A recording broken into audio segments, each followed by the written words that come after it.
ओम शांति। आज अव्यक्तवाणी है 14/6/98 की।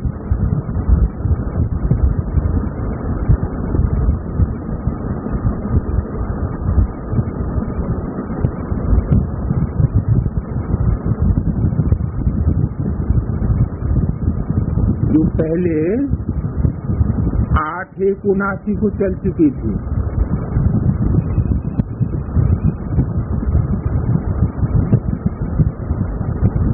हेडिंग दिया है संगम युग में समानता में समीप हो।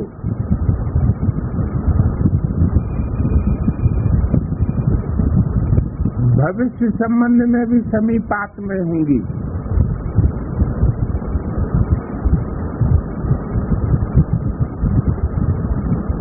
इसकी समानता में समीप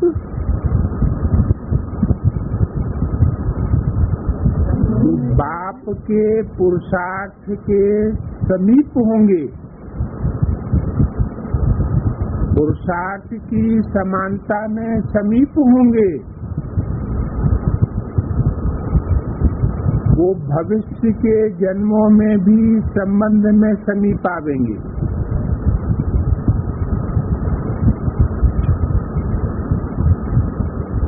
आज बाप दादा चारों ओर की विदेशी और देशवासी बच्चों को दूर होते भी सन्मुख देख सर्व बच्चों को, उसमें भी विशेष रूप में विदेशी बच्चों को एक बात के लिए विशेष शाबाशी दे रहे हैं।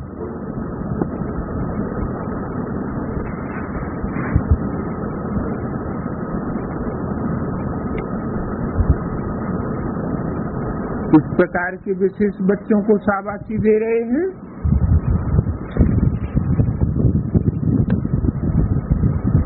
विशेष रूप में विदेशी बच्चों को।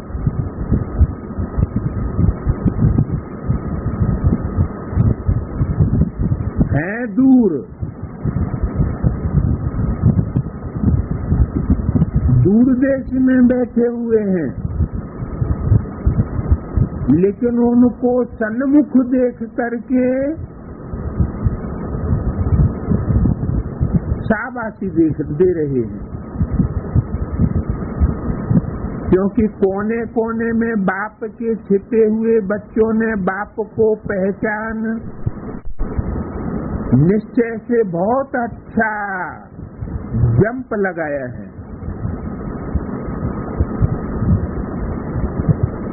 भिन्न धर्म के पर्दे के अंदर होते हुए भी सेकंड में पर्दे को हटाए बाप के साथ सहयोगी आत्माएं बन गए।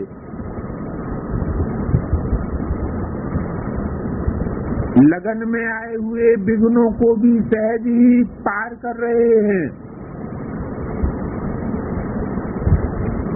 इसलिए बाप दादा विशेष शाबाशी देते हैं।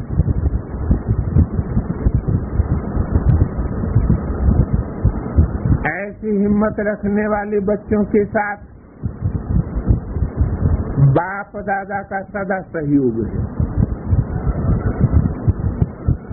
कैसे बच्चों के साथ? जो लगन में आए हुए विघ्नों को सहज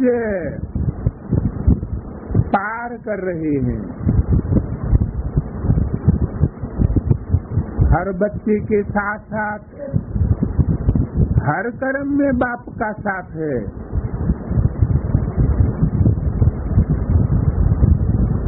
सभी बच्चों को बाप दादा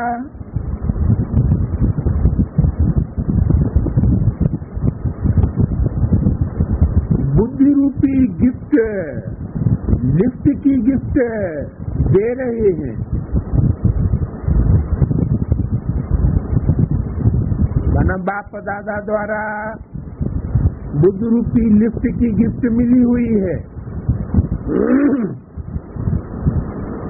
गिफ्ट तो सबको मिली हुई है। काहे की गिफ्ट? बुद्धि रूपी लिफ्ट की गिफ्ट सबको मिली हुई है, लेकिन उसको कार्य में लाना हर एक के ऊपर है। बहुत पावरफुल और बहुत सहज लिफ्ट की गिफ्ट है।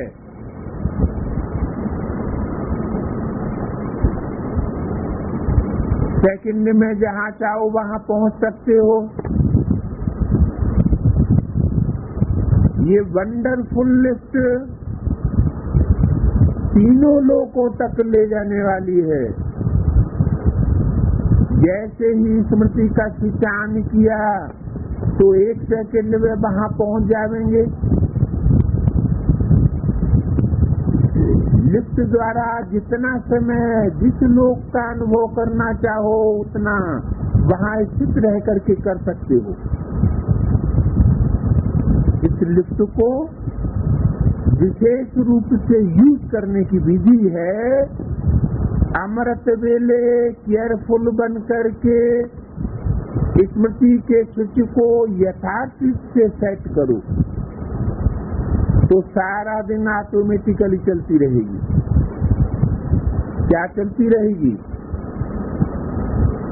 बुद्धि के गिफ्ट की लिफ्ट चलती रहेगी। सेट करना तो आता है ना, अच्छी तरह से अभ्यासी होना।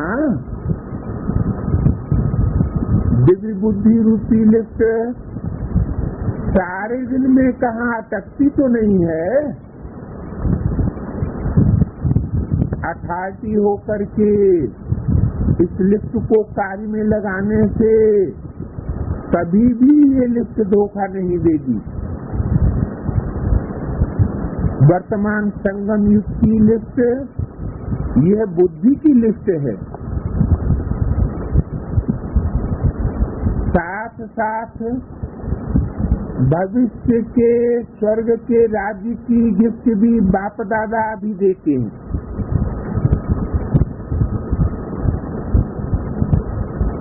स्वर्ग के गेट की चाबी बाप दादा बच्चों को ही देते हैं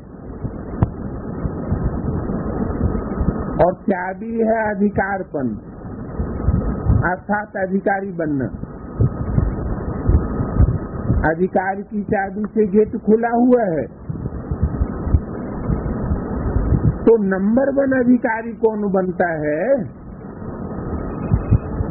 अर्थात अधिकार द्वारा गेट पहले कौन खोलता है उसको भी अच्छी तरह से जानते हो। कौन खोलता है? अधिकार द्वारा गेट कौन खोलता है उसको अच्छी तरह से जानते हो। कौन खोलता है?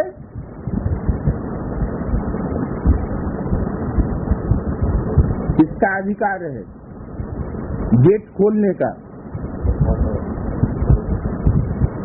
लेकिन अकेले नहीं खोलते हैं। कौन खोलता है? ब्रह्मा। कौन खोलता है? ब्रह्मा। उद्घाटन के समय आप सभी होंगे तो देखने वाले होंगे या उद्घाटन करने वाले होंगे? कौन होंगे? साथी होंगे ना। कम से कम ताली बजाने के साथी तो होंगे ना। खुशियों की पुष्प वर्षा करेंगे ना। बाप दादा समय की समीपता को देख हर बच्चे का बाप दादा के साथ साथ क्या समीप संबंध है वो देख रहे। अति समीप कौन है और समीप कौन है? किसके समीप? बाप और दादा के समीप। बाप माना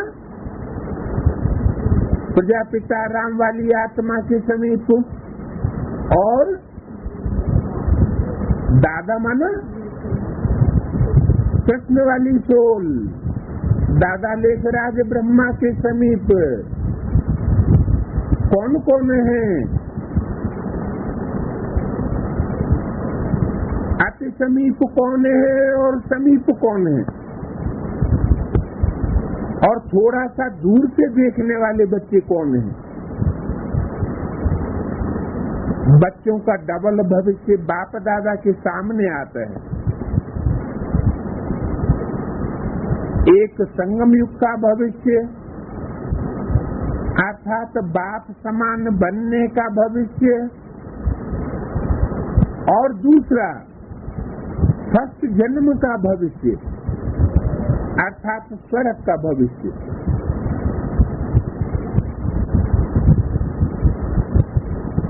यहाँ समानता में समीप होंगे, इस बात की समानता में। यहाँ संगम युग में पुरुषार्थ की समानता में समीप होंगे और वहाँ संबंध में समीप आवेंगे। जितना जितना यहाँ समीपता द्वारा सदा का साथ है, उतना ही मूल वतन में भी ऐसी आत्माएं साथ साथ हैं। और स्वर्ग में भी हर दिनचर्या में संबंध का साथ है। जैसे यहाँ तुम्ही से बोलूं, तुम्ही से खेलूं, तुम्ही से साथ निभाऊं, इस रूप में साथ साथ है ना। वैसे भविष्य में भी सवेरे से साथ साथ बगीचे में खेलेंगे, रात करेंगे, पाठशाला में पढ़ेंगे और सदा ही मिलते रहेंगे, और फिर साथ साथ ही राज्य करेंगे।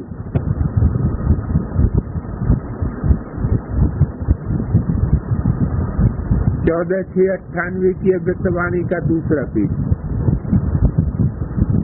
जैसे ब्रह्मा बाप सदा स्वराज्य करने वाले अर्थात स्वाधीन नहीं है लेकिन स्वाधिकारी थे, ऐसे ब्रह्मा बाप को फॉलो करने वाले जिन्हों का सदा संकल्प साकार में है कि स्वराज्य हमारा जन्म सिद्ध अधिकार है, ऐसे स्वराज्य करने वाले वहाँ भी साथ में राज्य करेंगे। यहाँ के नंबर 1 रेगुलर और पंक्चुअल गार्डली स्टूडेंट वहाँ भी साथ साथ पढ़ेंगे, क्योंकि ब्रह्मा बाप नंबर 1 गार्डली स्टूडेंट है। कौन? ब्रह्मा और बाप। ब्रह्मा माना दादा लेखराज ब्रह्मा कृष्ण की सोल, और बाप माना शिव बाप नहीं, प्रजापिता राम बाप। ये नंबर 1 गार्डली स्टूडेंट यहाँ भी हैं। और टीचर कौन है? सुप्रीम सोल, गॉड फादर, जो यहाँ अतीन्द्रिय सुख के झूले में बाप के साथ साथ सदा झूलते हैं, वो वहाँ भी झूले में साथ झूलेंगे। यहाँ कौन सा झूला है? अतीन्द्रिय सुख का झूला, खुशी का झूला, जो यहाँ अनेक प्राप्तियों की खुशी में नाचते हैं, वो वहाँ भी साथ साथ रास करेंगे। जो यहाँ बाप के गुण और संस्कार के समीप सर्व संबंधों से बाप का अनुभव करते हैं, वो वहाँ भी रायल कुल के समीप संबंध में आवेंगे। तो बाप दादा हर एक के नैनों से दोनों प्रकार के भविष्य को देखते हैं। कौन कौन सा भविष्य? संगम युग में आने वाला स्वर्णिम भविष्य और अग्रिम जन्मों में, आगे के जन्मों में आने वाला भविष्य, दोनों को देखते। फर्स्ट जन्म में आना ही फर्स्ट नंबर की प्रारब्ध है। क्या फर्स्ट जन्म कौन सा? जो फर्स्ट जन्म है वो दो प्रकार का है। कृष्ण जैसी आत्माओं के लिए और राम जैसी आत्माओं के लिए। राम जैसी आत्माएं कृष्ण जैसे बच्चों को जन्म देने वाली होंगी और कृष्ण जैसी आत्माएं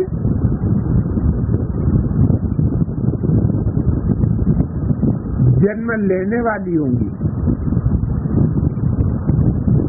दोनों ही फर्स्ट जन्म है। कृष्ण जैसी आत्माओं के लिए सतयुग में जन्म लेना फर्स्ट जन्म है। उनके त्रेता में 13 जन्म हो जाएंगे और राम जैसी आत्माओं के लिए संगम युग में, स्वर्णिम काल में जो समय अभी आने वाला है वो फर्स्ट जन्म है।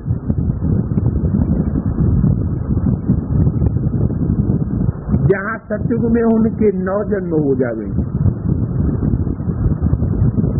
त्रेता में 12 जन्म होंगे,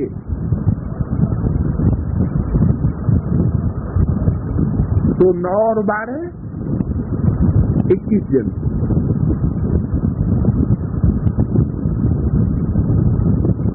तो बाप दादा हर एक के नैनों से दोनों भविष्य देखते हैं।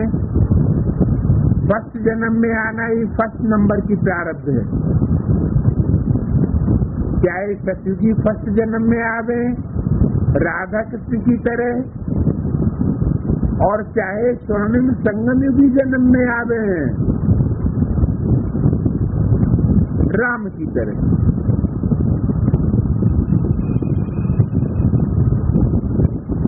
तो विदेशी बच्चे सब फर्स्ट जन्म में आएंगे ना। इतने सब फर्स्ट में आएंगे, फर्स्ट में कौन आएंगे? इस बात की पहचान विशेष एक बात से करो। वो कौन सी बात है? आदि से अब तक अब भी विचारी और निर्विघ्न होंगे। क्या कहा? जब से पुरुषार्थ की शुरुआत हुई है, चाहे बेसिक नॉलेज में अथवा एडवांस नॉलेज में, आदि से लेकर के अब तक अब भी विचारी बने रहे हैं। याद में विचार पैदा न हुआ हो और निर्विघ्न, विघ्नों में फंसे हुए न हो। अगर विघ्न आए हुए भी हों तो विघ्नों को जंप दे करके पार किया हो, विघ्नों में उलझ के न रह गए हो।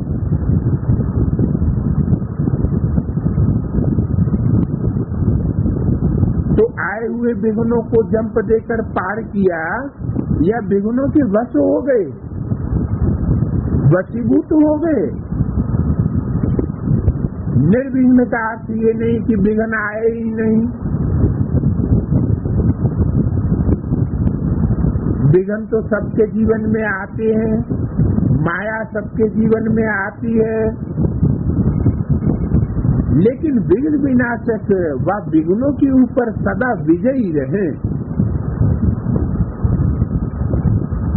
ये दोनों बातें अगर आदि से अंत तक ठीक हैं, कौन सी दोनों बातें? एक तो अभी बेचारी याद रही हो, एक की याद में फिर कोई दूसरा कोई बीच में ना आके बैठ गया हो जो लंबे समय तक हमारी याद को खींच ले। अब भी बेचारी याद रही हो। और दूसरी बात, विघ्नों के आते हुए भी विघ्नों के ऊपर कंट्रोल किया हो, विघ्नों को पार किया हो।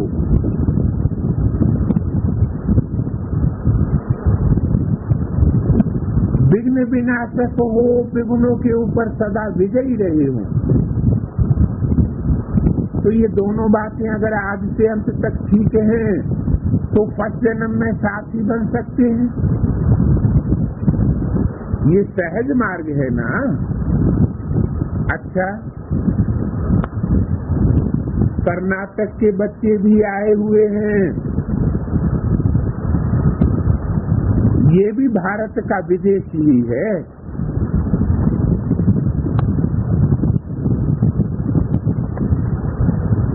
लंदन में सहज आ सकते हैं। क्यों? लंदन वाले सहज कैसे आ सकते हैं?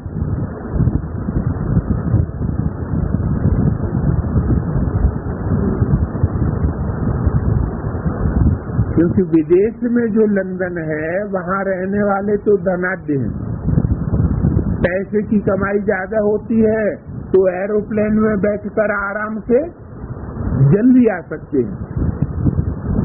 लेकिन देश में,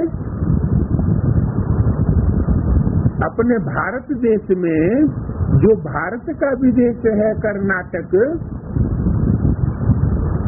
वहाँ उतनी कमाई तो नहीं है, इसलिए ट्रेन में आना पड़ता है। तो ट्रेन में 3-4 दिन लग जाते हैं। तो बोला कि लंदन से सहज आ सकते हैं, लेकिन ये बहुत मेहनत करके आते हैं। इसलिए मेहनत का फल, प्रत्यक्ष फल, बाप का मिलन हो गया। लगन वाले अच्छे हैं, बच्चों की लगन को देख बाप भी हर्षित होते हैं। सदा ऐसी लगन के दीप को बार बार अटेंशन के घी से अविनाशी रखना। कर्नाटक की तरफ दीप बहुत जगाते हैं, जैसे स्थूल दीपक जगाते रहे वैसे अब लगन का दीपक सदा जागता रहे। सब अपने को बाप के खुशनसीब बच्चे समझते हो ना। अच्छा, आज तो मिलने का दिन है। सभी सिकीले बच्चों को, श्रेष्ठ भाग्य बनाने वाले बच्चों को, सदा स्वराज्य अधिकारी बच्चों को, तिलक और तख्त नसीमधारी बच्चों को बाप दादा का याद प्यारो नमस्ते। पार्टियों से मुलाकात। ब्राह्मण जन्म की मुख्य पर्सनालिटी है प्योरिटी।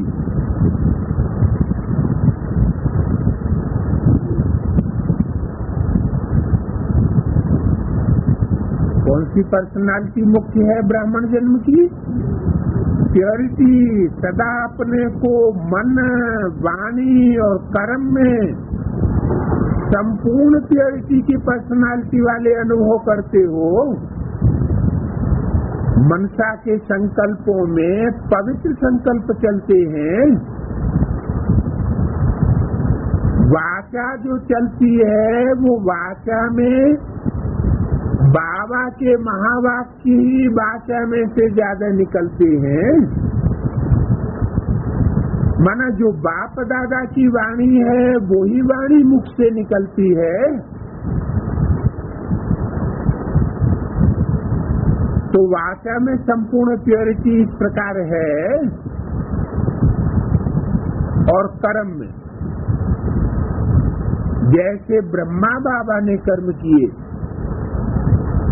ऐसे ही कर्मों को हम फॉलो करने वाले हैं जीवन में। ऐसा अनुभव करते हो कि मनसा वाचा और कर्मणा हम प्योरिटी की पर्सनालिटी वाले हैं, क्योंकि ब्राह्मणों की पर्सनालिटी है ही प्योरिटी। तो जो ब्राह्मण जीवन की पर्सनालिटी है वो अपने जीवन में अनुभव करते हो। जितनी प्योरिटी की पर्सनालिटी होगी उतना ही विशेष आत्माएं गाई जाएंगी। मुख्य पर्सनालिटी प्योरिटी है।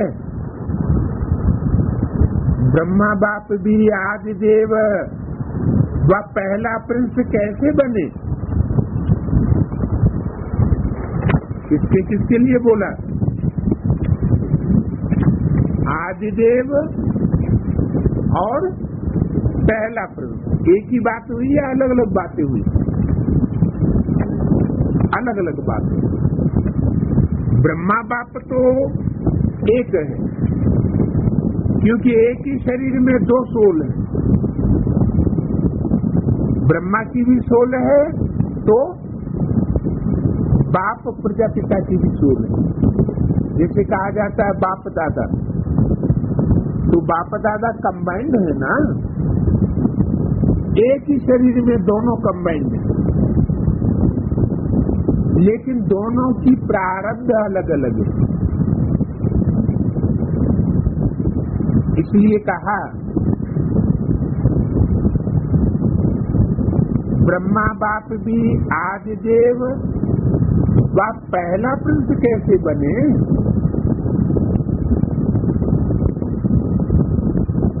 आदिदेव कौन बनता है? हैं?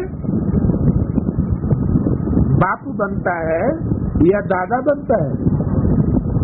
बाप बनता है आदिदेव। तुम आदिदेव है, पुरुष है, पुराण है। तुमस्य विश्वस्य परमम निधानम, शास्त्रों में भी उनकी स्तुति की गई है। इसकी आदिदेव शंकर जी। और पहला प्रिंस कौन बनेगा?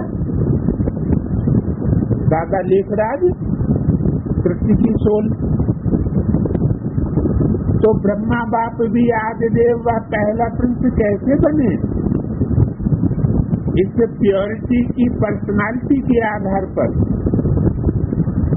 नंबर 1 की पर्सनालिटी की लिस्ट में आ गई। कौन सी प्योरिटी की पर्सनालिटी? मनसा में भी प्योरिटी के संकल्प चलाने वाले, और वाचा में भी जो बाप की ज्ञान की भाषा है, उस ज्ञान की भाषा में ही सदैव भ्रमण करने वाले, दूसरों को ज्ञान रतन देने वाले, मुख से कभी भी किसी आत्मा के प्रति पत्थर निकालने वाले नहीं, किसी की ग्लानि करने वाले नहीं। अगर मुख से किसी भी आत्मा के प्रति ग्लानि के बोल निकलते हैं, कोई कैसी भी आत्मा है, गिरे हुए तो सब है। सभी ब्राह्मण पुरुषार्थी हैं ऊंचा उठने के लिए, तो ग्लानि फिर किसकी करना? सबके लिए मुख से श्रेष्ठ रतन निकालने वाले, और ब्रह्मा जैसे श्रेष्ठ कर्म करने वाले भी। तो ऐसी पर्सनालिटी की लिस्ट में आए,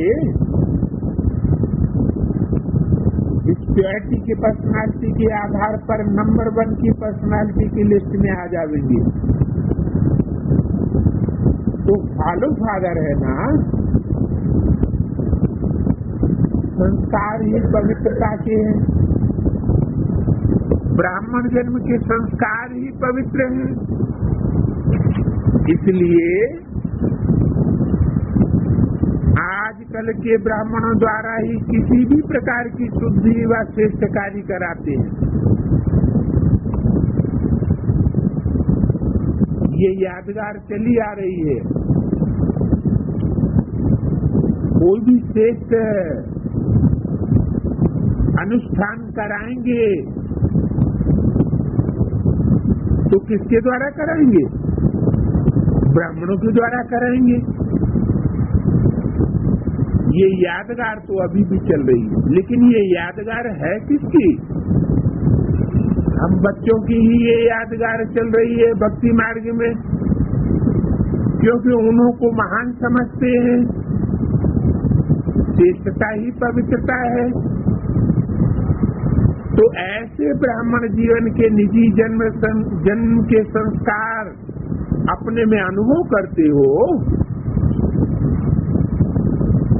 14/6/98 की अव्यक्तवाणी का तीसरा पीठ।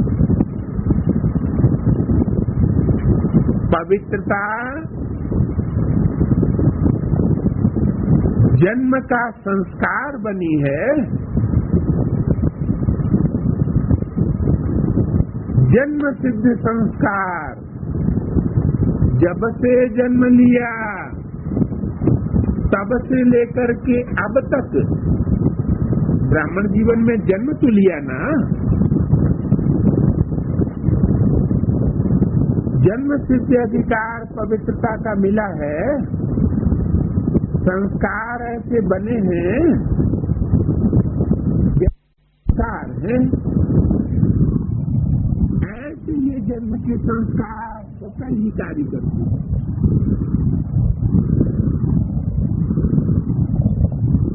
कौन से जन्म के संस्कार? प्योरिटी के।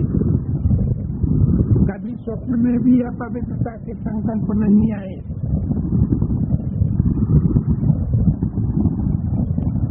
इसको कहा जाता है प्योरिटी की पर्सनालिटी वाले।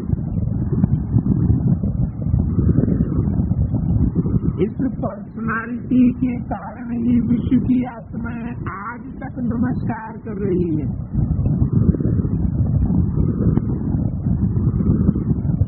कौन सी प्योरिटी की पर्सनालिटी बताई? कि स्वप्न में भी इम्प्योरिटी के स्वप्न न आए। महान आत्माओं को न जानते भी नमस्कार करते, साधारण को नहीं नमस्कार करते हैं। आप असाधारण आत्माओं को नमस्कार करते हैं। तो ऐसे महान बने हो ना।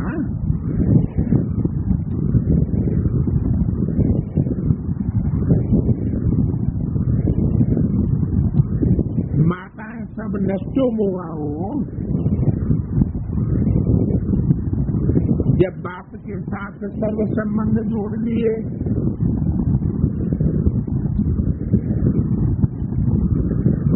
तो और किसमें मोह हो सकता है क्या? बिना संबंध के कोई में मोह नहीं हो सकता। कोई के साथ संबंध जुटा हुआ है तो उसमें मोह होगा। संबंध के आधार पर संग में आते हैं। जिसके संग में आते हैं, चाहे दृष्टि के द्वारा, चाहे वाचा के द्वारा, चाहे कर्मेंद्रियों के द्वारा, जिसका भी संग करते हैं उससे संबंध जुट जाता है। और जिसके साथ संबंध जुट जाता है उसमें मोह पैदा होता है। बिना संबंध के कोई में मोह पैदा नहीं हो सकता। तो सदा ये याद रखो कि जब और कोई से संबंध ही नहीं है तो मोह कहाँ से आएगा।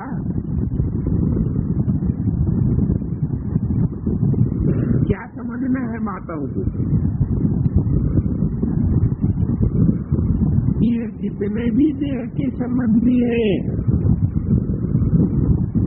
वो सब हमारी गीता पाठशाला के बच्चे हैं, परमात्मा बाप के बच्चे हैं, बस इतना ही संबंध है। ये हमारी क्लास के स्टूडेंट्स हैं।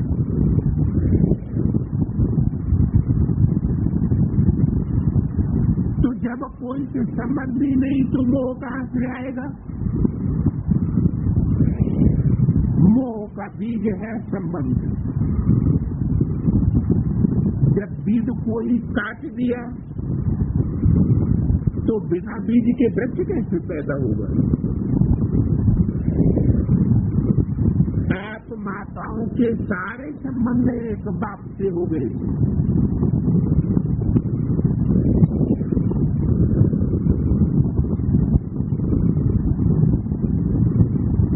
अगर अभी तक मोह होता है, कोई भी आत्मा के साथ मोह जुटता है तो इससे सिद्ध होता है कि कुछ तोड़ा है और कुछ जोड़ा है, दोनों तरफ है। देह का संबंध कुछ तोड़ा है और कोई आत्मा के साथ कुछ जोड़ भी दिया है। अभी संगम में ब्राह्मणों के लिए संबंध तोड़ने का टर्न चल रहा है, मनुष्य आत्माओं के साथ या नए नए संबंध जोड़ने का टर्न चल रहा है, तोड़ने का टर्न चल रहा है। उस योग से सभी आत्माओं के साथ संबंध तोड़ते जाए। अभी नए संबंध जोड़ने का टाइम नहीं है। अगर जोड़ लिया तो 100 गुना मोह पैदा हो जाता है।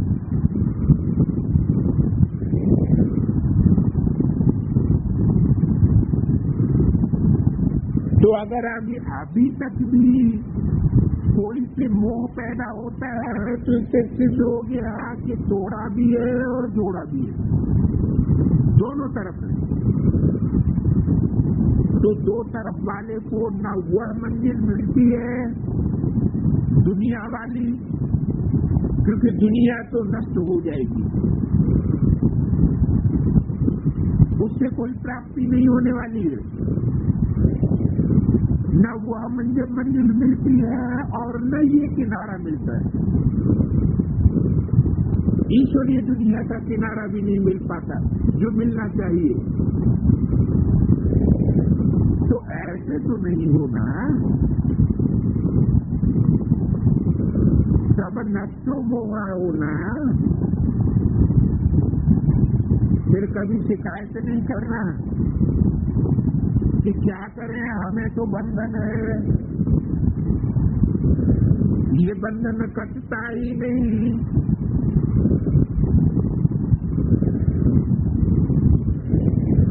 जहाँ मोह नष्ट हो गया तो स्मृति स्वरूप स्वतः ही हो जाएंगे। नष्ट हुआ स्मृति लब्धा हो जाएगी।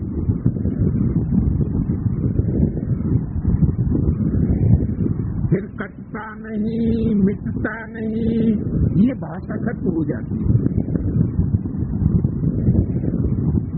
सब प्रकार की प्राप्ति के स्वरूप हो जाते हो। सदा मन मना भव रहने वाले मन के बंधन से भी मुक्त रहते।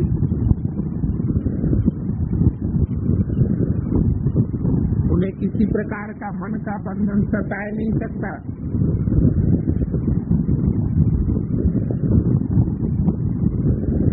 विदेशी भाई बहनों के साथ बाप दादा की मुलाकात, सभी बाप के सदा डियरेस्ट और डियरेस्ट हो,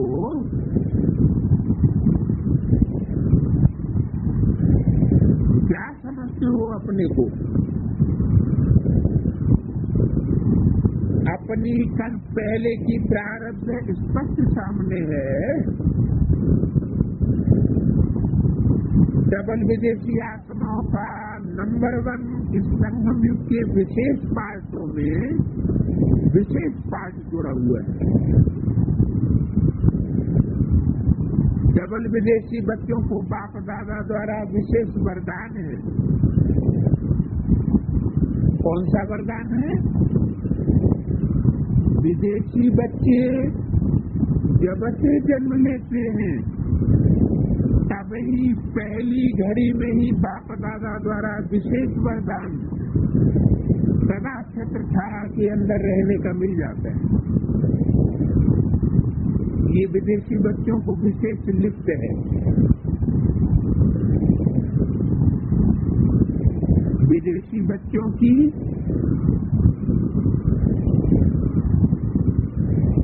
पहचान तो जान ली।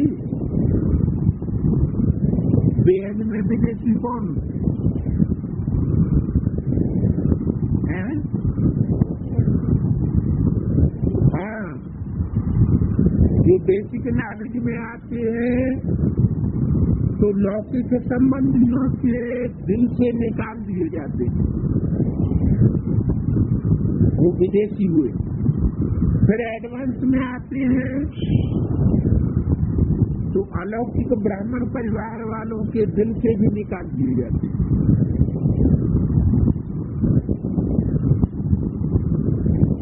तो नंबर 1 विदेशी आत्माएं हैं, उनको कहा है डबल विदेशी आत्माएं।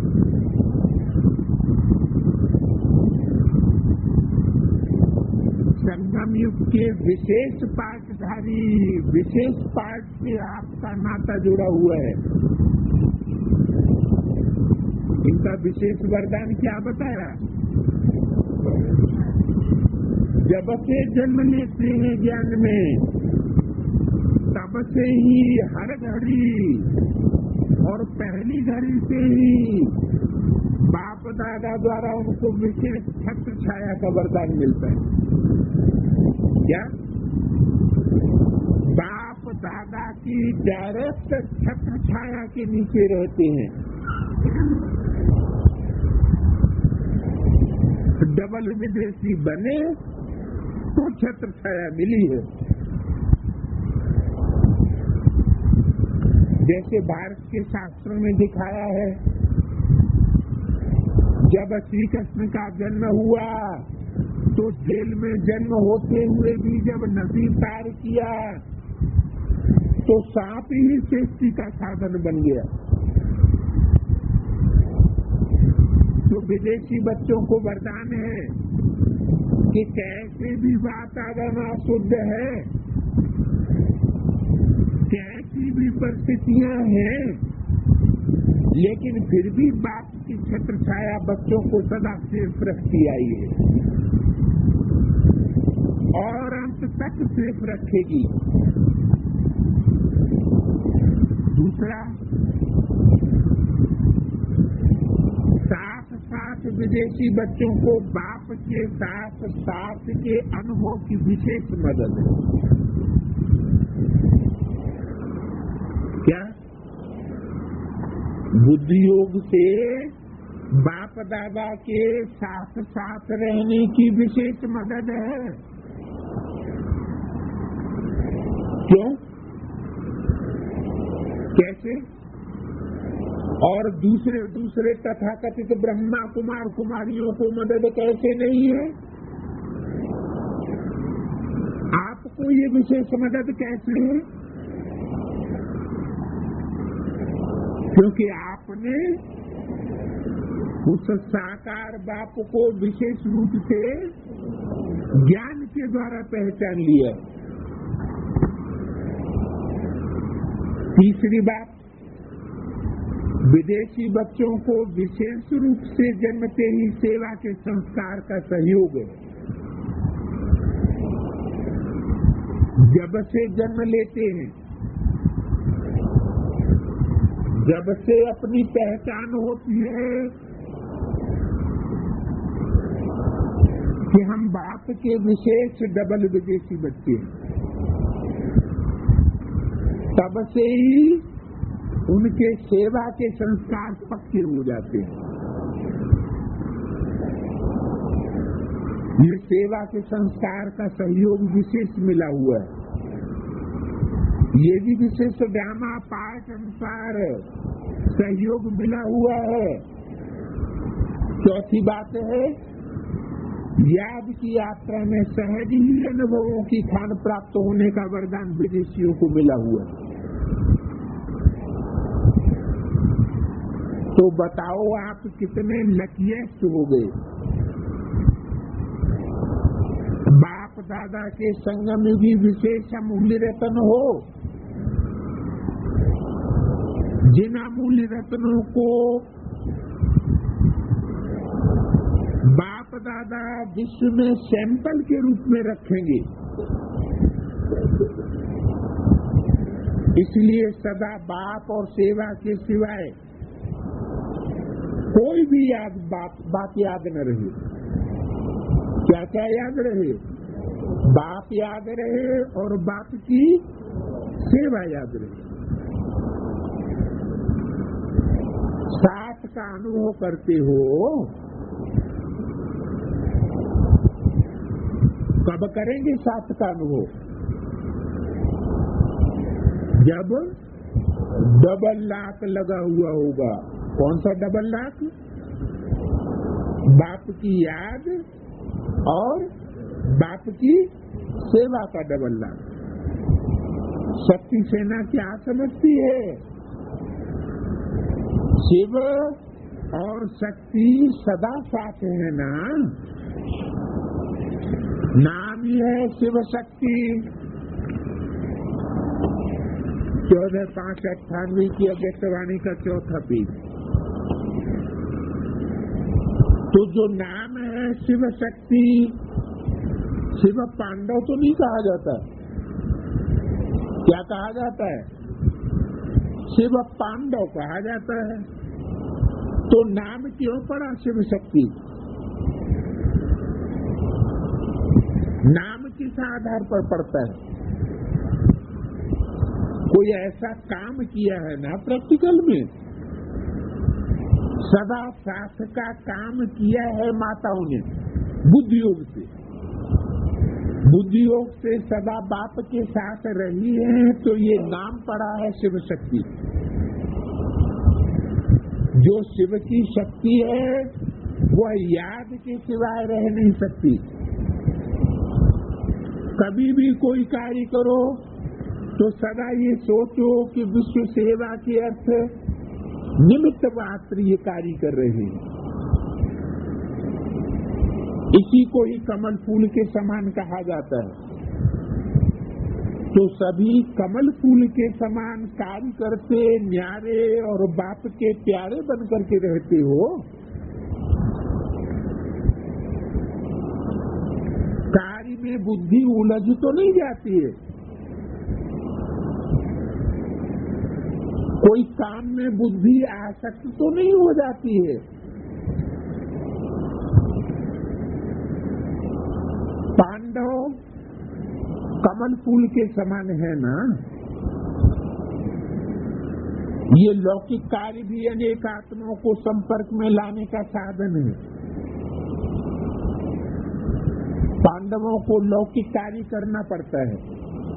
पेट की कमाई के लिए धंधा करना पड़ता है।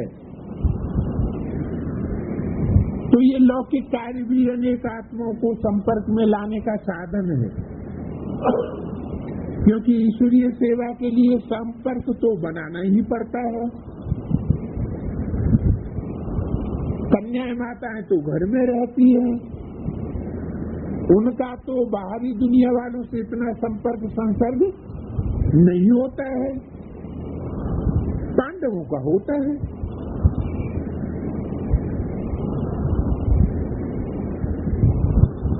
तो यही बना बनाया संपर्क मिल जाता है। इसलिए डबल कार्य के लिए डायरेक्शन दिए जाते हैं। किसको?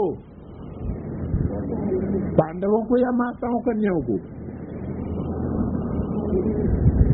पांडवों को डबल कार्य के लिए डायरेक्शन मिला हुआ है कि लौकिक रूप में पेट का धंधा भी करना है और ईश्वरीय सेवा भी करनी है, डबल सर्विस करनी है। और कन्याओं माताओं को छुटकारा दे दिए। क्या? कन्याओं माताओं के लिए बोला है, पेट के लिए कन्याओं माताओं को माथा नहीं मारना है।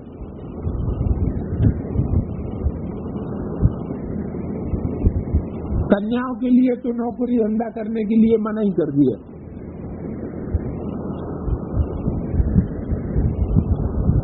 तो डबल कार्य के लिए डायरेक्शन पांडवों को दिए जाते हैं। और जैसे संपर्क आगे बढ़ाते जाएंगे, संपर्क की आवश्यकता नहीं रहेगी, स्वतः ही संपर्क बनते जाएंगे। संपर्क और संबंध में अंतर होता है। संबंध होता है क्लोज कांटेक्ट, क्लोज कनेक्शन को कहा जाता है संबंध, और संपर्क थोड़ा दूर दूर का हल्का हल्का होता है। तो संपर्क की आवश्यकता नहीं रहेगी और लौकिक पूरा स्वतः ही हो जाएगा। कैसे? आगे चल के अखबारों में, टीवी में, रेडियो में, इंटरनेट में चारों तरफ से बाप की प्रत्यक्षता का आवाज बुलंद होगा। संसार में जिनके जिनके सामने बाप की प्रत्यक्षता का आवाज बुलंद होगा, उनकी बुद्धि में बाप के समीप आत्माएं कौन कौन है, बाप को किसने पहचाना है और कहाँ तक पहचाना है, ये बात बुद्धि में आ जाएगी। तो जिनका अभी संपर्क जुटा हुआ होगा, वो सहज ही उन आत्माओं को उठा लेंगे।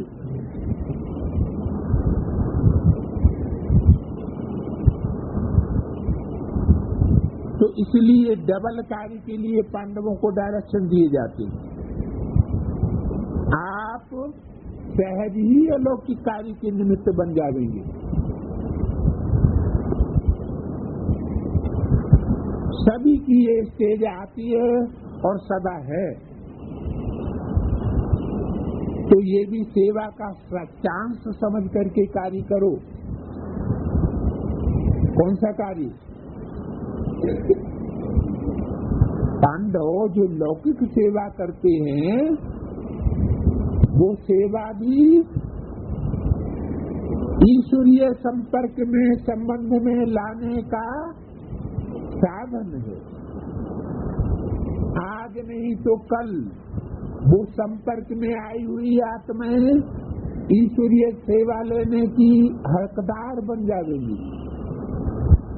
आप से ही ईश्वरीय सेवा लेंगी, क्योंकि उनका आप से कनेक्शन है।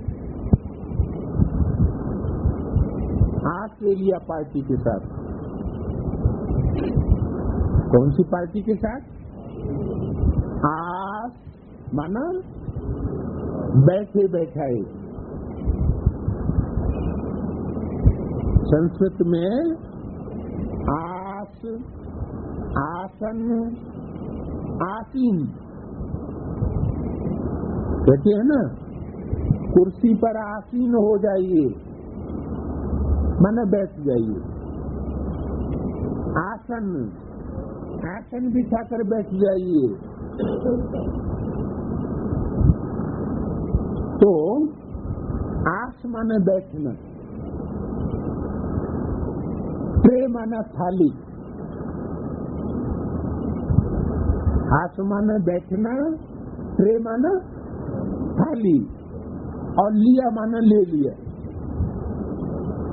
माना घर बैठे बैठाए जिन्होंने ज्ञान रत्नों का भरा हुआ थाल ले लिया, भागदौड़ नहीं करनी पड़ी भगवान को ढूंढने की। उनको कहते हैं ऑस्ट्रेलिया वासी। कहाँ के वासी? ऑस्ट्रेलिया वासी। उनसे बोला, ऑस्ट्रेलिया वालों ने बाप को प्रत्यक्ष करने का संकल्प साकार में बहुत अच्छा लाया है। क्या? जिनको घर बैठे भगवान मिला, उन ऑस्ट्रेलिया वालों ने बाप को प्रत्यक्ष करने का संकल्प साकार में बहुत अच्छा लाया है। जो अनुभव किया वो अन्य आत्माओं को भी कराने का जो प्रैक्टिकल रूप दिखाया वो बहुत अच्छा किया। इस विशेषता के कारण ऑस्ट्रेलिया का नंबर बाप दादा के पास नंबर 1 में है।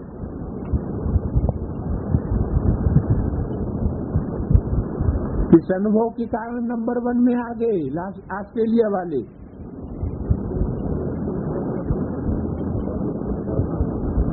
हाँ,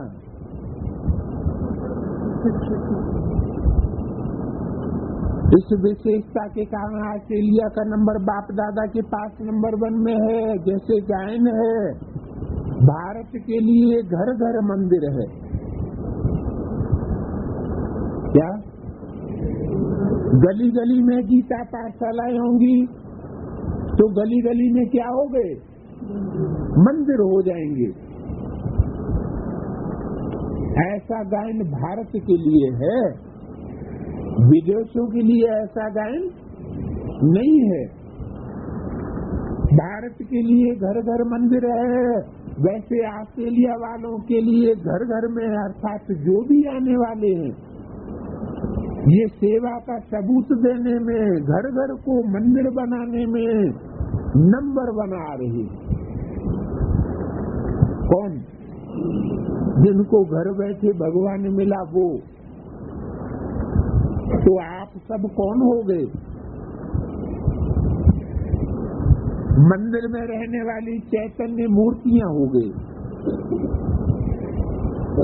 आप सब समझते हो हम नंबर 1 हैं, इस बात को समझते हो कि हम भी नंबर 1 हैं। बाप को भी खुशी है। ऐसे ही आपको देख करके सब फॉलो करें। ऑस्ट्रेलिया में जब प्रत्यक्षता होगी तो ऑस्ट्रेलिया में क्यों सबसे पहले लगेगी? क्या क्या वरदान मिला? जिनको घर बैठे भगवान मिला, घर बैठे भगवान के प्राप्ति की अनुभूति कर ली, उनको ये वरदान मिल गया कि जब बाप की प्रत्यक्षता होगी संसार में तो ऑस्ट्रेलिया वालों के यहाँ सबसे पहले क्यों लगेगी? जैसे बाप बच्चों में उम्मीद रखते हैं तो आप सभी उम्मीदों के सितारे हो। चारों ओर ऐसे आवाज फैलाओ जो ऑस्ट्रेलिया का आवाज भारत में पहले पहुंच जाए।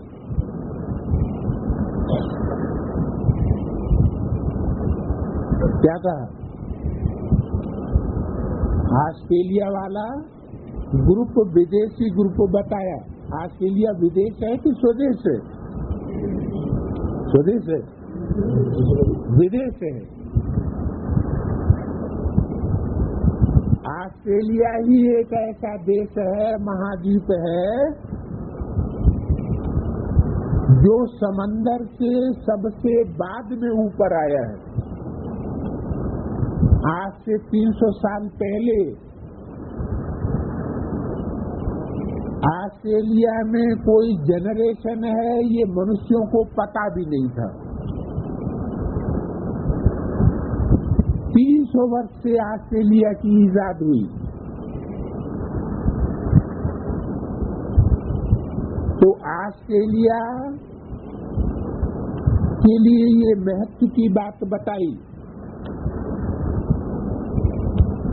आप बच्चों में उम्मीद बाप रखते हैं। आप सभी उम्मीदों के सितारे हो। चारों ओर ऐसी आवाज फैलाओ जो ऑस्ट्रेलिया का आवाज भारत में पहले पहुंच जाए। क्या कहा? आवाज फैलाने का काम पहले कौन करेंगे? ऑस्ट्रेलिया वाले, जिन्होंने घर बैठे भगवान को प्राप्ति करने की अनुभूति कर ली। उनको ये वरदान मिला हुआ है कि वो आवाज फैलाने के निमित्त बनेंगे और आवाज भारत में उनका पहले पहुंचेगा। भारतवासी जो कुंभकर्ण नींद में सोए हुए हैं, भगवान को नहीं पहचानते हैं। जहाँ भगवान का जन्म होता है वो धरणी में रहने वाले भगवान को नहीं पहचानते हैं और दूर दराज ऑस्ट्रेलिया वाले घर बैठे भगवान को प्राप्त कर लेते हैं, ऐसी अनुभूति करते हैं। उनका आवाज भारतवासियों के समीप पहुंचेगा, क्योंकि भारतवासियों की ये टेंडेंसी है कि वे विदेश के द्वारा ही कोई बात को स्वीकार करते हैं। भारत में कोई नई इजाद होगी तो नहीं मानेंगे, नई बात की खोज होगी तो नहीं मानेंगे, सहज रीति। लेकिन उसी बात को जब विदेशी ठप्पा लगाएंगे तो मान लेंगे। तो भारत में भगवान आया, भारतवासियों के कान पर जूं नहीं रेंग रही है। लेकिन ऑस्ट्रेलिया वालों ने भगवान को पहले पहचान लिया। प्रैक्टिकल में भी देखिए, एडवांस ज्ञान पहले उत्तर भारत वालों ने पकड़ा या दक्षिण भारत वालों ने पकड़ा? जिन दक्षिण भारत वालों को भारत का विदेश का है, किसने पकड़ा? उत्तर भारत में भगवान आया तो, लेकिन उत्तर भारत वालों की भीड़ लगना नहीं शुरू हुई। किनकी भीड़ लगना शुरू हुई? दक्षिण भारत के कर्नाटक वाले, आंध्र प्रदेश वाले, तमिलनाडु वाले, ये पहले वहां जाकर के भीड़ लगाना शुरू कर दिया और पहचान लिया। इतनी इतनी दूर से चक्कर काट करके जा रहे हैं। और वहां के जो रहने वाले हैं, जो गंगा के किनारे रहने वाले हैं, उनको गंगा के महत्व का, ज्ञान गंगा के महत्व का पता ही नहीं। तो बोला